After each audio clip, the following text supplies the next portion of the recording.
ইসলাম এটা কোনো কল্পনা প্রসূত ধর্ম নয়। ইসলাম কেবলমাত্র মানুষের স্পিরিচুয়াল আধ্যাত্মিকতার কথা বলে না। ইসলাম হচ্ছে মানবিক, বাস্তবিক এবং বিজ্ঞানসম্মত জীবন ব্যবস্থা। এজন্য ইসলাম মানুষের কল্যাণের কথা বলে, এজন্য ইসলাম মানুষের ওয়েলফেয়ারের কথা বলে, এজন্য ইসলাম মানুষের সায়েন্টিফিক বিজ্ঞানসম্মত কথা বলে। মানুষের সুস্থতা সম্পর্কে ইসলাম কথা বলে। একটা মানুষ কিভাবে সুস্থতার সাথে জীবনযাপন করবে সেই সম্পর্কে ইসলাম কথা বলে। এখন প্রশ্ন হচ্ছে, আমরা এগুলো জানি না কেন? কারণ হচ্ছে ইসলাম যে পরিষ্কার পরিচ্ছন্নতা সম্পর্কে, সুস্বাস্থ্য সম্পর্কে কথা বলেছে, আমরা পড়াশোনা করি না, আমরা স্টাডি করি না, আমরা গবেষণা করি না। এই কারণেই আমরা এই বিষয়গুলো জানি না। ইসলাম মানুষের সুস্থতা সম্পর্কে চমৎকার চমৎকার কথা বলেছে, যেগুলো আমরা জানি না। সম্মানিত মুসলিমবৃন্দ, সম্মানিত উপস্থিতি, সুস্থতার প্রতি ইসলাম কতটা গুরুত্ব দিয়েছে দেখেন। ইসলামের দৃষ্টিতে এই পৃথিবীতে ঈমানের পরে মানুষের জন্য সবচাইতে বড় নিয়ামতের নাম হচ্ছে সুস্থতা। এজন্য মুসনাদে আহমদের বর্ণনায় হাদিস এসেছে, নবী করিম সাল্লাল্লাহু আলাইহি সাল্লাম বলেছেন, সাল্লাল্লাহুল আফওয়া ওয়াল আফিয়াতা ফাইন্না আহাদান লাম ইউতা বাদাল ইয়াকিন খায়রাম মিনাল আফিয়া। নবী করিম সাল্লাল্লাহু আলাইহি সাল্লাম বলছেন, তোমরা আল্লাহর কাছে সুস্থতার নিয়ামত প্রার্থনা করো, কারণ এই পৃথিবীতে ঈমানের পরে, এই পৃথিবীতে মানুষকে ঈমানের পরে সুস্থতার চাইতে বড় নিয়ামত আর কিছু দেওয়া হয় নাই। ঈমানের পরে সবচাইতে বড় দৌলতের নাম হচ্ছে সুস্থতা। এই সুস্থতা মানুষকে দেওয়া হয়েছে। নবী করিম সাল্লাল্লাহু আলাইহি সাল্লাম অন্য হাদিসে বলেছেন, এই সুস্থতা হচ্ছে এমন একটা জিনিস। নবী করিম সাল্লাল্লাহু আলাইহি সাল্লাম বলেছেন, তোমরা যখন আল্লাহর কাছে প্রার্থনা করবে, আল্লাহর কাছে তোমরা সুস্থতা কামনা করবে। নবী করিম সাল্লাল্লাহু আলাইহি সাল্লাম সকাল এবং সন্ধ্যা আল্লাহর কাছে দোয়া করতেন, আল্লাহুম্মা ইন্নী আসআলুকাল আফিয়াতা ফিদ দুনিয়া ওয়াল আখিরাহ। নবী করিম সাল্লাল্লাহু আলাইহি সাল্লাম বলেছেন, হে আল্লাহ, আমাকে দুনিয়া এবং আখিরাতে আফিয়া দান করো, আমাকে সুস্থতা দান করো। সুস্থতা হচ্ছে পৃথিবীর শ্রেষ্ঠ সম্পদ। এই পৃথিবীর সমস্ত সম্পদকে যদি এক পাল্লায় রাখা হয় আর অন্য পাল্লায় যদি সুস্থতা রাখা হয়, তাহলে সুস্থতার পাল্লা ভারী হয়ে যাবে। এ কথা কেন বললাম? একটা এক্সাম্পল, এই পৃথিবীতে একজন ব্যক্তি অঢেল সম্পদের মালিক, টাকা পয়সা, ধন সম্পদ, খ্যাতির কোনো অভাব নাই, কিন্তু লোকটা শারীরিকভাবে অসুস্থ। তাহলে এখন প্রশ্ন হচ্ছে, তার এই যে অঢেল ধন সম্পদ খাবে কে? অন্যদিকে একজন কৃষক, একজন ফার্মার, একজন কুলিওয়ালা, তার বেশি টাকা পয়সা নাই, ধন সম্পদ নাই, কিন্তু লোকটা শারীরিকভাবে সুস্থ, আর তার কাছে যতটুকু সম্পদ রয়েছে সেই সম্পদগুলো খেয়ে আল্লাহ পাকের শুকরিয়া আদায় করে। এজন্য বলা হয়েছে সুস্থতা হচ্ছে পৃথিবীর শ্রেষ্ঠ সম্পদ। নবী করিম সাল্লাল্লাহু আলাইহি সাল্লাম বলেছেন, এই পৃথিবীর সুখী মানুষকে শোনো। আমরা মনে করি যার ধন সম্পদ আছে, যার টাকা পয়সা আছে, যার ক্ষমতা আছে, ওই ব্যক্তি মনে হয় এই পৃথিবীর সবচাইতে সুখী ব্যক্তি। কিন্তু রাসূল করিম সাল্লাল্লাহু আলাইহি সাল্লামের পরিভাষায় নবীজি কি বলছেন? নবী করিম সাল্লাল্লাহু আলাইহি সাল্লাম বলেছেন, তিরমিজি শরীফের হাদিস, নবী করিম সাল্লাল্লাহু আলাইহি সাল্লাম বলছেন, মান আসবাহা মিনকুম আমিনান ফি সিরবিহি মুআফান ফি জাসাদি ইনদাহু কুফু ইয়াউমি ফাকান্নামা হিজাত লাহু দুনিয়া। নবী করিম সাল্লাল্লাহু আলাইহি সাল্লাম বলছেন, যে ব্যক্তি সুস্থ এবং নিরাপদভাবে সকাল করলো আর ওই দিনের খাবার তার কাছে মজুদ থাকলো, নবী করিম সাল্লাল্লাহু আলাইহি সাল্লাম বলছেন, আল্লাহ রাব্বুল আলামিন যেন তাকে পৃথিবীর সমস্ত সুখ, সমস্ত ধন সম্পদ যেন আল্লাহ পাক তাকে দিয়ে দিয়েছেন। এজন্য সুস্থতা এটা হচ্ছে বড় একটি নিয়ামত। সুস্থতা হচ্ছে সুস্থ মানুষের মাথার মুকুট। এটা হচ্ছে মাথার মুকুট, সুস্থ মানুষের মাথার মুকুট। এটা একজন সুস্থ ব্যক্তির আরেকজন সুস্থ ব্যক্তির এ মাথার মুকুট দেখতে পায় না। একজন ব্যক্তি যখন অসুস্থ হয়ে যায় তখন সেই মুকুটটা দেখতে পায়। একজন সুস্থ ব্যক্তি আরেকজন সুস্থ ব্যক্তির এ মুকুটটা দেখতে পায় না। আমাদের সমাজে, আমাদের সোসাইটিতে, আমাদের দেশে অনেক মানুষ আছে যারা শারীরিকভাবে অসুস্থ, তখন দেখে আফসোস করে, সুস্থ ব্যক্তিকে দেখে আফসোস করে যে আমি একদিন সুস্থ ছিলাম, আজকে আমি অসুস্থতার নিয়ামতের মধ্যে আমি পড়ে রয়েছি। তখন ওই ব্যক্তি সুস্থতার মুকুট এটা দেখতে পায়। সুস্থতা এবং অসুস্থতা এটা হচ্ছে আল্লাহ পাকের একটি নিয়ামত। এজন্য হাদিসের পরিভাষায় একজন মুসলমান হিসেবে সুস্থ থাকা অবস্থায় আমাদের কি কি করণীয় রয়েছে এবং অসুস্থ অবস্থায় আমাদের কি কি করণীয় রয়েছে, এই বিষয়গুলো সম্পর্কে আজকে আমরা বিস্তারিত আলোচনা করব ইনশাআল্লাহ। সুস্থ অবস্থায় একজন ব্যক্তির কি কি করণীয় রয়েছে? সুস্থ অবস্থায় একজন ব্যক্তির 6টা করণীয় রয়েছে। কয়টা করণীয় রয়েছে? 6টা করণীয় রয়েছে। নাম্বার 1, 1 নাম্বার হচ্ছে সুস্থ থাকা অবস্থায় আল্লাহ পাকের শুকরিয়া আদায় করতে হবে। কারণ আপনাকে শারীরিকভাবে যিনি সুস্থ রেখেছেন তিনি কে? আল্লাহ রাব্বুল আলামিন। আজকে জুমার সকাল অনেকের অসুস্থতা দিয়ে শুরু হয়েছে। আল্লাহ পাক যে আপনাকে শারীরিকভাবে সুস্থতা নিয়ামত আপনাকে দান করেছেন, আল্লাহ পাক আপনাকে শারীরিকভাবে সুস্থতা রেখেছেন, এই জন্য আল্লাহ পাকের শুকরিয়া আপনি আদায় করবেন। আর কেউ যদি আল্লাহ পাকের শুকরিয়া আদায় করে, আল্লাহ রাব্বুল আলামিন তার নিয়ামতকে বাড়িয়ে দিবেন। আল্লাহ রাব্বুল আলামিন সূরাতুল ইব্রাহিমের 7 নম্বর আয়াতে আল্লাহ পাক বলছেন, লা ইন শাকারতুম লা আযীদান্নাকুম ওয়া লা ইন কাফারতুম ইন্না আযাবি লাশাদীদ। আল্লাহ পাক বলছেন, যে ব্যক্তি আমার নিয়ামতের শুকরিয়া আদায় করবে আমি তার নিয়ামতকে বাড়িয়ে দেব। আমরা যদি সুস্থ থাকা অবস্থায় আল্লাহ পাকের শুকরিয়া আদায় করি, আল্লাহ পাকের নিয়ামতের শুকরিয়া যদি আদায় করি, আল্লাহ পাক আমাদের নিয়ামতকে বাড়িয়ে দিবেন। এই জন্য সুস্থ থাকা অবস্থায় আমাদের 1 নাম্বার করণীয় হচ্ছে আল্লাহ তাআলার শুকরিয়া আদায় করতে হবে। আল্লাহ তাআলা করেছেন, আল্লাহ পাকের প্রশংসা করতে হবে। কারণ আল্লাহ পাক আমাদেরকে অসংখ্য নিয়ামত দান করেছেন, যার শুকরিয়া আদায় করে আপনি শেষ করতে পারবেন না। আল্লাহ রাব্বুল আলামিন বলছেন, ওয়া ইন তাউদ্দু নি'মাতাল্লাহি লা তুহসুহা। আল্লাহ পাক বলছেন, তোমাদেরকে অসংখ্য নিয়ামত দান করেছি, যা গণনা করে শেষ করতে পারবে না। আমরা সকাল থেকে সন্ধ্যা পর্যন্ত আল্লাহ পাকের কত নিয়ামত ভোগ করি, এগুলো নিয়ে যদি আমরা গবেষণা করতাম তাহলে অবশ্যই একজন স্বাভাবিক মস্তিষ্কের মানুষ আল্লাহ পাকের ইবাদত না করে থাকতে পারতো না। আপনি কখনোই চিন্তা করেননি, আল্লাহ পাক বলছেন সুম্মা লাতুসআলুন্না ইয়াওমা ইদিন আনিন নাঈম। আল্লাহ পাক বলছেন কিয়ামতের দিন আল্লাহ পাকের দেওয়া প্রত্যেকটা নিয়ামত সম্পর্কে মানুষকে জিজ্ঞাসা করা হবে। আল্লাহ পাক আমাদেরকে অসংখ্য নিয়ামত দান করেছেন। মানুষ বেঁচে থাকার জন্য অক্সিজেন প্রয়োজন। আপনি একদিনে কত অক্সিজেন আপনি গ্রহণ করছেন? মেডিকেল সায়েন্স বলছে একজন সুস্থ ব্যক্তি প্রতিদিন 500 থেকে 550 লিটার অক্সিজেন আল্লাহ পাকের মুক্ত বাতাস থেকে একজন সুস্থ ব্যক্তি গ্রহণ করে, যার দাম হচ্ছে 4 লাখ 5 লাখ টাকা। এটা আল্লাহ পাক আপনাকে ফ্রি দিচ্ছেন। আল্লাহ পাক আপনাকে ফ্রি দিচ্ছেন, কেন আল্লাহ পাকের শুকরিয়া আদায় করবেন না? মানুষের একটা চোখ হলে মানুষ দেখতে পায়, কিন্তু আল্লাহ রাব্বুল আলামিন 2টা চোখ দিয়েছেন। একটা জিনিসকে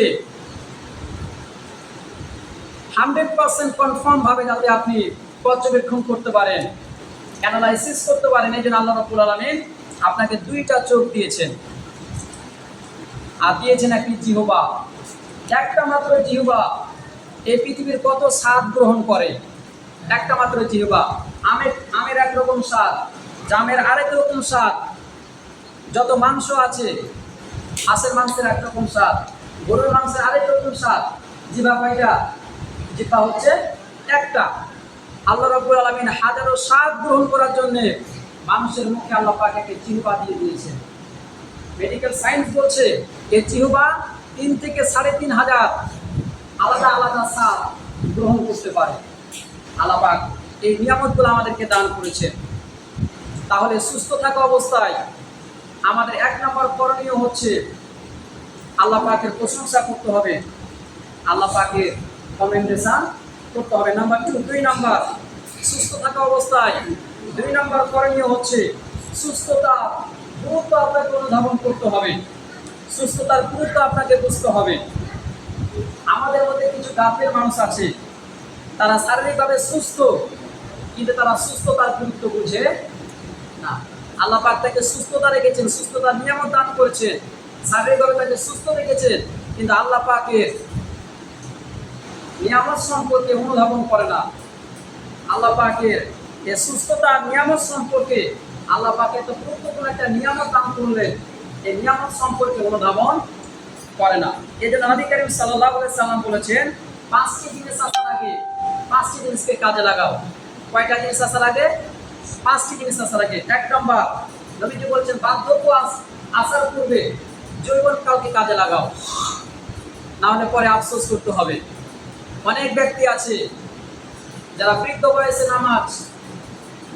নামাজি হয়েছে, এখন জৈবনকালে যেন আফসোস করে, আমি যদি জৈবনকালে আল্লাহ তাআলা ইবাদত করতাম, আল্লাহ তাআলা দাসত্ব করতাম, আল্লাহ তাআলা গোলামি করতাম, তাহলে কতই না ভালো হতো।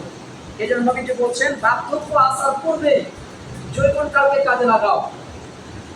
কারণ জৈবনকাল হচ্ছে এমন একটা সময়, স্বর্ণালী যুগ বলা হয়। একজন ব্যক্তি জৈবনকালে যে ইবাদতগুলো পারফেক্টলি করতে পারে, বৃদ্ধ বয়সে সেই ইবাদতগুলো পারফেক্টলি করতে পারে না। এই জন্য জৈবনকালকে কাজে লাগাতে হবে। 2 নম্বর হচ্ছে, নবীজি বলছেন, অসুস্থ হওয়ার পূর্বে সুস্থতাকে কাজে লাগাও, না হলে যখন অসুস্থ হয়ে যাবে সুস্থতার গুরুত্ব তুমি বুঝতে পারবে। নবীজি বলেছেন, নিয়ামাতানি, 2টি নিয়ামত সম্পর্কে মানুষ অত্যন্ত গাফেল। 1 নম্বর হচ্ছে সুস্থতা, আর 2 নম্বর হচ্ছে অবসর। এই 2টা নিয়ামত সম্পর্কে মানুষ অত্যন্ত গাফেল। সুস্থ আছে, সুস্থতার কদর করে না, সুস্থতাকে গুরুত্ব দেয় না। আর 2 নম্বর হচ্ছে অবসর, বসে আছে, আপনি খেলায় আপনি সময়টাকে পার করে দিচ্ছেন। আপনার সময় যখন শেষ হয়ে যাবে তখন সময়ের গুরুত্ব আপনি বুঝতে পারবেন। এই জন্য ইংরেজিতে বলা হয়, respect time, time will respect you. আপনি সময়কে গুরুত্ব দেন, সময় আপনাকে গুরুত্ব দেবে। এই জন্য অসুস্থ হওয়ার পূর্বে আপনাকে সুস্থতাকে কাজে লাগাতে হবে। 3 নম্বর, দারিদ্র হওয়ার পূর্বে নবীজি বলেছেন, সচ্ছলতাকে কাজে লাগাও। এখন আপনার টাকা পয়সা আছে, ধন সম্পদ আছে, আল্লাহ পাকের রাস্তায় দান করেন। এমন একটা সময় আসবে আপনার কাছে টাকা পয়সা থাকবে না, তখন আপনি ইচ্ছা করবেন যে আল্লাহর রাস্তায় আমি দান করবো, কিন্তু দান করার কোনো সুযোগ থাকবে। এই জন্য নবীজি বলছেন, অসচ্ছল হওয়ার পূর্বে সচ্ছলতাকে কাজে লাগাও। 4 নম্বর হচ্ছে, ব্যস্ত হওয়ার পূর্বে অবসরকে কাজে লাগাও। সর্বশেষ 5 নম্বর হচ্ছে, নবীজি বলেছেন, মৃত্যু আসার পূর্বে যৌবনকালকে কাজে লাগাও। নবীজি বলেছেন, অসুস্থ হওয়ার পূর্বে যৌবনকালকে কাজে লাগাও। এটা হচ্ছে 2 নাম্বার, যে সুস্থ থাকা অবস্থায় আমাদেরকে সুস্থতার গুরুত্ব আমাদেরকে বুঝতে হবে। আপনি সুস্থতার গুরুত্ব কিভাবে বুঝবেন? আপনি মাঝে মাঝে আপনি হাসপাতালে যাবেন, হাসপাতালে যদি আপনি যান তাহলে সুস্থতার গুরুত্ব সম্পর্কে আপনি বুঝতে পারবেন। হাসপাতালে ডানে বামে সামনে পেছনে অসংখ্য মানুষ একটু ভালো থাকার জন্য, একটু আরামে থাকার জন্য কত আত্মনাদ করছে, কত চিৎকার করছে, কত টাকা পয়সা নষ্ট করে দিচ্ছে। আল্লাহ পাক কি আপনাকে শারীরিকভাবে সুস্থতা নিয়ামত দান করেছেন, এই জন্য সুস্থতার গুরুত্ব আপনাকে বুঝতে হবে। সেই সুস্থতাকে আপনাকে কাজে লাগাতে হবে। এখন শারীরিকভাবে আপনি সুস্থ আছেন, আপনি মসজিদে আসেন না, নামাজ পড়তে মসজিদে আসেন না, কিন্তু এমন একটা সময় আসবে যখন আপনি মসজিদে আসতে চাইবেন, কিন্তু আসার কোনো সুযোগ থাকবে না। এরকম অসংখ্য ব্যক্তি রয়েছে, যৌবনকালে আল্লাহ তাআলার ইবাদত করে না, সুস্থ আছে আল্লাহ তাআলার ইবাদত করে না, যখন অসুস্থ হয়ে যায়, যখন মসজিদে আসার কোনো সুযোগ থাকে না, মসজিদে আসতে পারে না, তখন মসজিদে আসার জন্য মনটা ছটফট করে, কিন্তু আসতে পারে না। এই জন্য 2 নম্বর, আমাদের সুস্থ থাকা অবস্থায় 2 নম্বর করণীয় হচ্ছে সুস্থতার গুরুত্ব আমাদেরকে বুঝতে হবে। নাম্বার 3 নম্বর, সুস্থ থাকা অবস্থায় আমাদের 3 নম্বর করণীয় হচ্ছে সুস্থতার নিয়ামত যিনি দান করেছেন সেই মহান রবের আনুগত্য করে, দাসত্ব করে, গোলামি করে আমাদেরকে জীবনটা অতিবাহিত করতে হবে। আল্লাহ তাআলা এই পৃথিবীতে আমাদেরকে কেন পাঠালেন? কি কারণে আল্লাহ রাব্বুল আলামিন আমাদেরকে সৃষ্টি করলেন, পয়দা করলেন? আল্লাহ রাব্বুল আলামিন এই কারণে আমরা সূরা সূরাতুল জারিয়াতের 56 নম্বর আয়াতে আল্লাহ তাআলা বলছেন, ওয়ামা খালাকতুল জিন্না ওয়াল ইনসা ইল্লা লিয়াবুদুন। I did not create the jinn kind and mankind except to worship me. আল্লাহ পাক বলছেন, এই পৃথিবীতে আমি মানুষ আর জিন জাতিকে সৃষ্টি করেছি আমার ইবাদত করার জন্য, দাসত্ব করার জন্য, গোলামি করার জন্য। আল্লাহ তাআলা অন্য কোনো কারণে সৃষ্টি করেনি, আমাদেরকে তার ইবাদত করার জন্য, দাসত্ব করার জন্য, গোলামি করার জন্য আমাদেরকে সুস্থতা দান করেছেন এবং আমাদেরকে সৃষ্টি করেছেন। সে আল্লাহ পাকের ইবাদত আমাদেরকে করতে হবে। সুস্থ থাকা অবস্থায় আমাদের 3 নম্বর করণীয় হচ্ছে, যিনি আমাদেরকে সুস্থতার নিয়ামত দান করেছেন সেই মহান রবের আনুগত্য করে আমাদেরকে জীবনটাকে অতিবাহিত করতে হবে। কারণ আল্লাহ পাক বলেছেন, ওয়ামা বিকুম মিন নি'মাতিন ফামিনাল্লাহি সুম্মা। আল্লাহ পাক বলেছেন, তোমাদের কাছে যত নিয়ামত এসেছে সব কিছু আল্লাহ পাকের পক্ষ থেকে এসেছে। আমাদেরকে যাবতীয় সকল নিয়ামত আল্লাহ পাক দান করেছেন। সে আল্লাহ পাকের ইবাদত করে, আল্লাহ পাকের দাসত্ব করে, আল্লাহ পাকের গোলামি করে আমাদেরকে সময়টাকে অতিবাহিত করতে হবে। এরপরে 4 নাম্বার, সুস্থ থাকার অবস্থায় আপনার করণীয় কি? সুস্থ থাকার অবস্থায় আপনার 4 নাম্বার করণীয় হচ্ছে পরিষ্কার পরিচ্ছন্নতা আপনাকে মেনটেন করতে হবে। সুস্থ থাকা অবস্থায় আপনাকে পরিষ্কার পরিচ্ছন্ন হয়ে জীবনযাপন করতে হবে। কারণ নবীজি বলেছেন, আত-তুহুর শাতরুল ঈমান। পরিষ্কার পরিচ্ছন্নতা, পবিত্রতা হচ্ছে ঈমানের একটি অংশ। আপনাকে সুন্দর, সুস্থ, সবল যদি আপনি জীবনযাপন করতে চান, আপনাকে পরিষ্কার পরিচ্ছন্ন থাকতে হবে। কিন্তু আমাদের সমাজে অনেক ব্যক্তি যখন নামাজ পড়তে আসে দেখে বোঝাই যায় না নামাজি। সবচাইতে নোংরা পোশাকটা পরে আমরা মসজিদে আসি, অপরিষ্কার হয়ে আমরা মসজিদে আসি। আপনি যদি সুস্থ থাকতে চান, আপনাকে পরিষ্কার পরিচ্ছন্নতা আপনাকে অবলম্বন করতে হবে। সবসময় আপনাকে পরিষ্কার থাকতে হবে। আপনার জামা কাপড় আপনাকে পরিষ্কার রাখতে হবে, আপনার শরীর আপনাকে পরিষ্কার পরিচ্ছন্নতা রাখতে হবে। একটা মানুষ কখন অসুস্থ হয়? একটা মানুষ যখন অসতর্ক হয়ে জীবনযাপন করে তখন সে অসুস্থ হয়ে যায়। এই জন্য পরিষ্কার পরিচ্ছন্নতা আপনাকে মেনটেন করে চলতে হবে। এরপরে 5 নাম্বার, সুস্থ থাকা অবস্থায় আমাদের 5 নাম্বার করণীয় হচ্ছে, সুস্থ থাকা অবস্থায় আমাদেরকে পুষ্টিকর খাবার খেতে হবে। নবী করিম সাল্লাল্লাহু আলাইহি সাল্লাম পুষ্টিকর খাবার খেতে পছন্দ করতেন। যে সকল খাবারে আমিষ, প্রোটিন, শর্করা, আয়রন ইত্যাদি রয়েছে সে সকল খাবার আপনাকে গ্রহণ করতে হবে। আর আমরা যত অখাদ্য কুখাদ্য এগুলো আমরা খাই, আমরা টাকা খরচ করে আমরা সিগারেট কিনে খাই, আমরা বিড়ি কিনে খাই। আল্লাহ পাক বলেছেন, ওয়ালা তুলকু বিআইদিকুম ইলা তাহলুকা।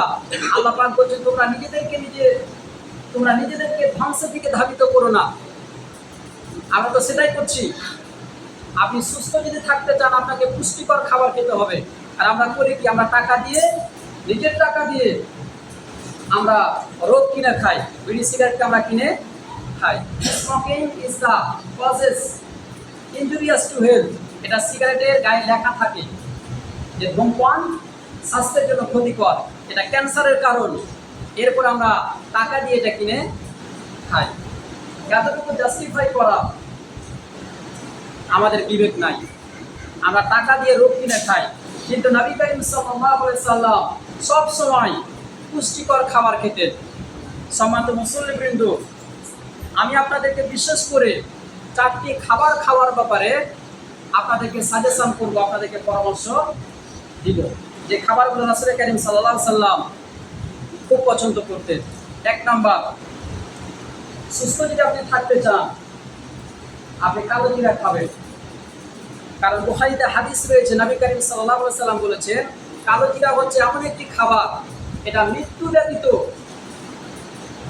সকল রোগের জন্য প্রতিষেধক হিসেবে কাজ করে। এই কালো জিরা শুধু আপনার মৃত্যু ঘটাবে না, মৃত্যু ছাড়া সকল রোগের প্রতিষেধক হচ্ছে কালো জিরা। এই জন্য প্রতিদিন সকালে আপনি 2টা, 3টা, 4টা করে কালো জিরা খাবেন যদি সুস্থ থাকতে চান। 2 নাম্বার, আপনি খেজুর খাবেন। সিগারেট না খেয়ে, বিড়ি না খেয়ে আপনি খেজুর খাবেন। কারণ আজকের বিজ্ঞানীরা বলছে খেজুর হচ্ছে পুষ্টিতে ভরপুর সমৃদ্ধ একটি খাবার। এর মধ্যে রয়েছে প্রচুর পরিমাণে ভিটামিন, এর ভেতরে রয়েছে আঁশ, ক্যালসিয়াম, ফসফরাস, পটাশিয়াম, ম্যাগনেসিয়াম এবং জিঙ্ক। মেডিকেল সায়েন্স বলছে খেজুর একজন সুস্থ মানুষের আয়রনের চাহিদা প্রায় 11 ভাগ পূরণ করে থাকে। এই জন্য টাকা অযথা নষ্ট না করে আপনি খেজুর কিনে খাবেন যদি সুস্থ থাকতে চান। এরপরে 3 নাম্বার, দুধ খাবেন। নিয়মিত আপনি দুধ খাবেন। এই দুধ রাসূল কারীম সাল্লাল্লাহু আলাইহি সাল্লাম অত্যন্ত পছন্দ করতেন। এই দুধ হচ্ছে এমন একটি খাবার, এর ভেতরে আল্লাহ রাব্বুল আলামিন পানির চাহিদা এবং খাদ্যের চাহিদা দুটাই আল্লাহ রাব্বুল আলামিন সমপরিমাণ হিসেবে আল্লাহ তাআলা রেখে দিয়েছেন। একজন সুস্থ ব্যক্তি যদি দুধকে হজম করতে পারে, তাহলে অন্যান্য খাবার তাকে আর খাওয়া লাগবে না। এটা বোঝার জন্য একটা বাচ্চা যখন ভূমিষ্ঠ হয়, 2 বছর 2.5 বছর মায়ের দুধ খায়, সেই সময় কি অন্য কোনো খাবার খায়? অন্য কোনো খাবার খায় না। এই দুধ হচ্ছে এমন একটি খাবার যার ভেতরে আল্লাহ রাব্বুল আলামিন পানির চাহিদা এবং খাদ্যের চাহিদা আল্লাহ পাক সমান হারে রেখে দিয়েছেন। তারপরে 4 নম্বর খাবারটা হচ্ছে মধু খাবেন। আল্লাহ তাআলা কোরআনের মধ্যে বলেছেন ফিহি শিফাউল লিন-নাস। আল্লাহ তাআলা মধুর মধ্যে আল্লাহ তাআলা শিফা রেখে দিয়েছেন, মানুষের রোগ মুক্তি রেখে দিয়েছেন। এই জন্য মধু খাবেন। তাহলে সুস্থ থাকা অবস্থায় আমাদের 5 নম্বর করণীয় হচ্ছে আপনি সুস্থ থাকা অবস্থায় পুষ্টিকর খাবার খাবেন। তারপরে 6 নম্বর হচ্ছে সুস্থ থাকা অবস্থায় আপনি আল্লাহর কাছে দোয়া করবেন। কারণ যিনি আপনাকে সুস্থতা নিয়ামত দান করেছে, সে আল্লাহ তাআলা আপনাকে আবার অসুস্থ বানিয়ে দিতে পারেন। এই জন্য আল্লাহর কাছে আপনি নামাজে দোয়া করবেন। নামাজে আপনি দোয়া করবেন, 2 সেজদার মাঝখানে আপনি দোয়া করবেন। নবী করিম সাল্লাল্লাহু আলাইহি ওয়াসাল্লাম 2 সেজদার মাঝখানে দোয়া করতেন, আল্লাহুম্মা গফিরলি ওয়ারহামনি ওয়াফিনি ওয়াহদিনি ওয়ারযুকনি। নবীজি দোয়া করতেন, হে আল্লাহ, আল্লাহুম্মা গফিরলি, আমাকে মাফ করো, ওয়ারহামনি, আমার প্রতি দয়া করো, ওয়াফিনি, আমাকে সুস্থতা নিয়ামত দান করো, ওয়াহদিনি, আমাকে হিদায়াত দাও, ওয়ারযুকনি, আমাকে রিজিক দান করো। 2 সেজদার মাঝখানে নবীজি দোয়া পাঠ করতেন। কিন্তু আমাদের সময় নাই। সুস্থতা কত বড় নিয়ামত! যারা অসুস্থ হয়ে পড়ে আছে বিছানায়, তাদেরকে গিয়ে জিজ্ঞাসা করবেন। এই জন্য নামাজের মধ্যে আল্লাহর কাছে আপনি দোয়া করবেন, আল্লাহুম্মা গফিরলি ওয়ারহামনি ওয়াফিনি ওয়াহদিনি ওয়ারযুকনি। সুস্থতার নিয়ামত আল্লাহর কাছে আপনি চাইবেন। সম্মানিত মুসল্লিবৃন্দ, সুস্থ থাকা অবস্থায় আপনার করণীয় কি, এই সম্পর্কে আমরা আলোচনা করলাম। সংক্ষিপ্ত পরিসরে আমরা এখন আলোচনা করব অসুস্থ অবস্থায় আপনার করণীয় কি। কারণ সুস্থতা এবং অসুস্থতা আল্লাহ পাকের নিয়ামত, যে কোনো সময় আপনি অসুস্থ হয়ে যেতে পারেন। অসুস্থ অবস্থায় আপনার করণীয় কি? সম্মানিত মুসল্লিবৃন্দ, অসুস্থ অবস্থায় একজন অসুস্থ ব্যক্তির 10টা করণীয় রয়েছে। কয়টা করণীয় রয়েছে? 10টা করণীয় রয়েছে। 1 নাম্বার, যে কোনো রোগে আক্রান্ত হলে সেই রোগের ব্যাপারে আপনার বিশুদ্ধ আকীদা আপনাকে লালন করতে হবে। একজন মুমিন তার অন্তরে সব সময় এই বিশ্বাস লালন করবে, রোগ দেওয়ার মালিক হচ্ছেন আল্লাহ রাব্বুল আলামিন এবং এই রোগ থেকে মুক্তি দেওয়ার মালিক হচ্ছেন আল্লাহ রাব্বুল আলামিন। আল্লাহর হুকুম ছাড়া কোনো ডক্টর, কোনো চিকিৎসক, কোনো ঔষধ কাউকে ভালো করতে পারে না। এই বিশ্বাস আপনাকে রাখতে হবে। রোগের ব্যাপারে বিশুদ্ধ আকীদা আপনাকে লালন করতে হবে। নাম্বার 2 নাম্বার, অসুস্থ হলে এই অসুস্থতাকে আপনাকে তাকদীরের অংশ মনে করতে হবে। আমাদের মধ্যে অনেকে আছে অসুস্থ যখন হয়ে যায় তখন আল্লাহর কাছে নালিশ করে যে আমি নামাজ পড়ি, আমার রোজা করি, আমি দান সদকা করি, অথচ আল্লাহ পাক আমাকে বিপদে ফেলছেন, আমাকে অসুস্থতা দান করছেন। এই কথা বলা যাবে না। অসুস্থ হলে এটাকে তাকদীরের অংশ মনে করতে হবে যে আল্লাহ রাব্বুল আলামিন এটার ভেতরে আমার কোনো কল্যাণ আল্লাহ তাআলা রেখেছেন। কারণ অনেক সময় আল্লাহ তাআলা অসুস্থতা দিয়ে মানুষকে পরীক্ষা করে থাকে। আবার নবীজি বলেছেন অসুস্থতার মাধ্যমে আল্লাহ পাক তার মুমিন বান্দার গুনাহগুলোকে আল্লাহ তাআলা মাফ করে দেন। এই যে অসুস্থ হলে তাকদীরের প্রতি আপনার বিশ্বাস থাকতে হবে, এটা তাকদীরের অংশ মনে করতে হবে। নাম্বার 3 নাম্বার, আপনাকে ধৈর্য ধারণ করতে হবে। অনেকে অধৈর্যশীল হয়ে যায়, ধৈর্য হারা হয়ে যায়, অসুস্থতা নিয়ামতের মধ্যে যদি আপনি থাকে, আপনি ধৈর্যশীল যারা বান্দা তাদের সাথে আপনি সামিল হয়ে যাবেন। কারণ আল্লাহ তাআলা বলেছেন ইন্নামা ইউওয়াফাস সাবিরুনা আজরাহুম বিগাইরি হিসাব। আল্লাহ তাআলা বলেছেন যারা ধৈর্যশীল আল্লাহ পাক তাদেরকে দ্বিগুণ সওয়াব দান করবেন। এদের অসুস্থ হলে আপনি ধৈর্য হারা হবেন না, আপনাকে ধৈর্যের সাথে আপনাকে সবর করতে হবে। এরপরে 4 নাম্বার, অসুস্থ হলে রোগকে গালিগালাজ করা যাবে না। অনেকে আছে রোগকে গালিগালাজ করে, এই রোগ ভালো না, এটা আল্লাহ আমাকে কেন দিল, রোগকে গালিগালাজ করা যাবে না। কারণ আমরা সকলে জানি আল্লাহ পাকের নবী হযরত আইয়ুব আলাইহিস সালাম 18টি বছর অসুস্থতার নিয়ামতের মধ্যে ছিলেন, রোগকে তিনি গালিগালাজ করেন নাই। 18 বছর, আমাদের 2 দিন 4 দিন যদি জ্বর হয়, আল্লাহ পাকের প্রতি নাফরমানি আমাদের চলে আসে, সৃষ্টি হয়ে যায় অন্তরে। কিন্তু আইয়ুব আলাইহিস সালাম 18টি বছর অসুস্থতার নিয়ামতের মধ্যে ছিলেন, আল্লাহর কাছে অভিযোগ করেন নাই, রোগকে গালিগালাজ করেন নাই। এরপরে 5 নাম্বার, অসুস্থ হলে মৃত্যু কামনা করা যাবে না। অসুস্থ হলে মৃত্যু কামনা করা যাবে না। এরপরে 6 নাম্বার, অসুস্থ হলে আতঙ্কিত হওয়া যাবে না, হতাশ হওয়া যাবে না। কিন্তু আমাদের সমাজে মানুষের বৈশিষ্ট্য হলো যখন কোনো রোগী দেখতে যায় তাকে ইনস্পায়ার দেওয়ার চাইতে তাকে হতাশ করেও বানানো যায়, এরকম কথাবার্তা বলে। এ রোগ তো খুব কঠিন রোগ, এ রোগে অধিকাংশ মানুষ মারা যায়, এইভাবে তাকে হতাশ করে দেয়। আপনি হতাশ করবেন না, আপনি তাকে ইন্সপায়ার করবেন, তাকে উৎসাহিত করবেন যে আল্লাহ পাক আপনাকে রোগ দান করেছেন, আল্লাহ পাক আপনাকে আবার শারীরিকভাবে সুস্থতা দান করতে পারেন। হতাশ হওয়া যাবে না, রোগে আক্রান্ত হলে হতাশ হওয়া যাবে না। এরপর 7 নাম্বার, বেশি বেশি আল্লাহর কাছে দোয়া করতে হবে। আমি শুরুতে বলেছি নবীজি সকাল সন্ধ্যা আল্লাহর কাছে কি দোয়া পাঠ করতেন, আল্লাহুম্মা ইন্নী আসআলুকাল আফিয়াতা ফিদ দুনিয়া ওয়াল আখিরাহ। নবীজি বলতেন হে রব্বুল আলামিন, আমাকে দুনিয়া এবং আখিরাতের আফিয়া দান করো, আমাকে সুস্থতা দান করো, এই দোয়া পাঠ করতে হবে। 8 নাম্বার, অসুস্থ হয়ে গেলে দান সদকা করতে হবে, আল্লাহর রাস্তায় খরচ করতে হবে। বিখ্যাত একজন তাবেঈন আব্দুল্লাহ ইবনে মুবারক রাহমাতুল্লাহ আলাইহির কাছে একজন ব্যক্তি এসে বলল যে আমি 7 বছর ধরে অসুস্থতার মধ্যে রয়েছি, যেটাকে বিস্ফোরা বলে। এই বিস্ফোরার ভেতরে অসুস্থতার মধ্যে আমি রয়েছি, এখান থেকে আমি কিভাবে পার হতে পারি, আল্লাহ তাআলা আমাকে সুস্থতা দান করতে পারে, এরকম কোনো কি প্রসেস আছে? তখন আব্দুল্লাহ ইবনে মুবারক বললেন, তোমার অমুক গ্রামে মানুষের পানির খুব সমস্যা, তুমি একটা কুয়া খনন করে দাও, পানির ব্যবস্থা করে দাও। তিনি পানির ব্যবস্থা করে দিলেন, আল্লাহ পাক তাকে রোগ থেকে মুক্তি দান করলেন। এই জন্য অসুস্থ হলে আপনি দান সদকা করবেন আল্লাহ পাকের রাস্তায়। 9 নাম্বার, আপনি চিকিৎসা গ্রহণ করবেন। অনেকে আছে চিকিৎসা গ্রহণ করতে চায় না, আল্লাহর প্রতি এতটা ভরসা রাখে, ডিপেন্ড করে যে চিকিৎসা করতে চায় না।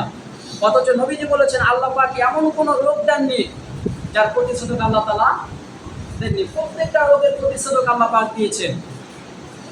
বিজ্ঞানীরা যেগুলো আবিষ্কার করেছে, যেগুলো আবিষ্কার করতে পারে না, ভবিষ্যতে করতে পারবে। আল্লাহ তাআলা এমন কোনো রোগ দেননি যার প্রতিষেধক আল্লাহ তাআলা দেয়নি। একসময় ডায়রিয়াতে কলেরাতে অনেক মানুষ মারা যেত, এখন কি মারা যায়? এখন মারা যায় না, সেটা প্রতিষেধক বের হয়ে গেছে। এই জন্য নবীজি বলেছেন এমন কোনো রোগ নাই যার প্রতিষেধক আল্লাহ পাক দেন নাই। এরপর সর্বশেষ 10 নাম্বার হচ্ছে হারাম বস্তু দিয়ে চিকিৎসা গ্রহণ করা যাবে না। আল্লাহর সাথে নাফরমানি হয়ে যায়, আল্লাহর সাথে শিরক হয়ে যায়, এমন কোনো বস্তু দিয়ে চিকিৎসা গ্রহণ করা যাবে না। অনেকে আছে গণকের কাছে যায়, হাত দেখায়, সুস্থতা পদ্ধতি সে অবলম্বন করে তার কাছ থেকে। অথচ নবীজি বলেছেন কোনো ব্যক্তি যদি গণকের কাছে যায়, হাত দেখায়, নবীজি বলেছেন তার 40 দিন পর্যন্ত নামাজ কবুল হবে না। এই জন্য সুস্থ এবং অসুস্থতার মধ্যে আমরা যদি করে থাকি, এই কাজগুলো আমাদেরকে করতে হবে। 10 নাম্বার বললাম, হারাম বস্তু দিয়ে চিকিৎসা গ্রহণ করা যাবে না। আল্লাহ তাআলা যেন আমাদেরকে কথা বলে আমল করার তৌফিক দান করেন। আসসালামু আলাইকুম ওয়া রাহমাতুল্লাহ।